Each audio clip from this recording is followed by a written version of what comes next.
Distribuição da população mundial. Os diferentes valores de densidade populacional no mundo permitem-nos identificar focos populacionais que correspondem a áreas com condições favoráveis à sobrevivência do ser humano e por isso são atrativas. Já os vazios humanos são áreas com falta de condições para fixar a população, sendo por isso repulsivas. As principais concentrações de população são a Europa Ocidental e Central, graças à fertilidade dos seus solos, associada a um clima temperado e boas vias de comunicação. Também o seu desenvolvimento económico fomentou o surgimento de focos populacionais de que são exemplos Berlim e Madrid. Na Ásia Meridional e Oriental estão registadas as maiores concentrações populacionais do planeta. Os fatores que explicam essa densidade populacional são a existência de um clima tropical úmido, a fertilidade dos solos, uma agricultura intensiva de cultura do arroz e a localização de algumas cidades densamente povoadas como Mumbai, Tóquio e Hong Kong. O Nordeste dos Estados Unidos da América apresenta uma elevada densidade populacional relacionada com o seu passado histórico, pois os primeiros colonos europeus fixaram-se nas planícies litorais junto ao Oceano Atlântico. Outros fatores que influenciaram a atratividade deste território foram também o seu clima temperado, a fertilidade dos solos, o grande desenvolvimento económico e a existência de grandes cidades como Nova York e Washington.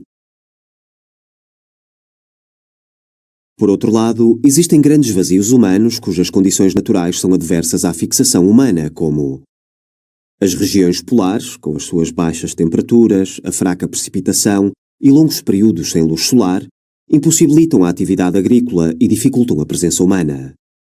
As florestas equatoriais como a Amazónia, a floresta do Congo e as florestas da Indonésia do Bornéu e da Nova Guiné são áreas com fraca concentração populacional porque apresentam elevadas temperaturas ao longo de todo o ano e elevada umidade, favorecendo a proliferação de determinadas doenças.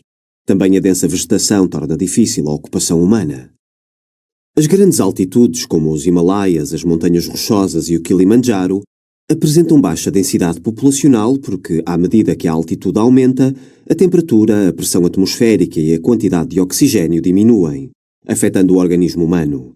Por outro lado, o solo é acidentado e pobre, dificultando a prática da agricultura e a construção de vias de comunicação. Os desertos quentes como o Saara, o Gobi e o australiano, devido às suas grandes amplitudes térmicas diurnas, a falta de água e a pobreza do solo, dificultam a fixação do ser humano. Desta forma, podemos concluir que existem áreas atrativas que correspondem às grandes concentrações populacionais e áreas repulsivas que correspondem aos grandes vazios humanos.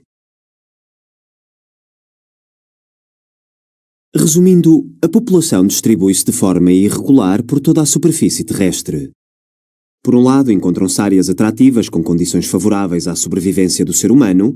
Por outro lado, existem áreas repulsivas com falta de condições para fixar a população. As principais concentrações populacionais situam-se na Europa Ocidental e Central, na Ásia Meridional e Oriental e no Nordeste dos Estados Unidos da América. Os grandes vazios humanos situam-se nas regiões polares, nas florestas equatoriais, nas grandes altitudes e nos desertos quentes. Esta desigual distribuição é influenciada por fatores naturais como o clima, o relevo, os solos, a disponibilidade hídrica e por fatores humanos como vias de comunicação, fatores económicos e histórico-sociais.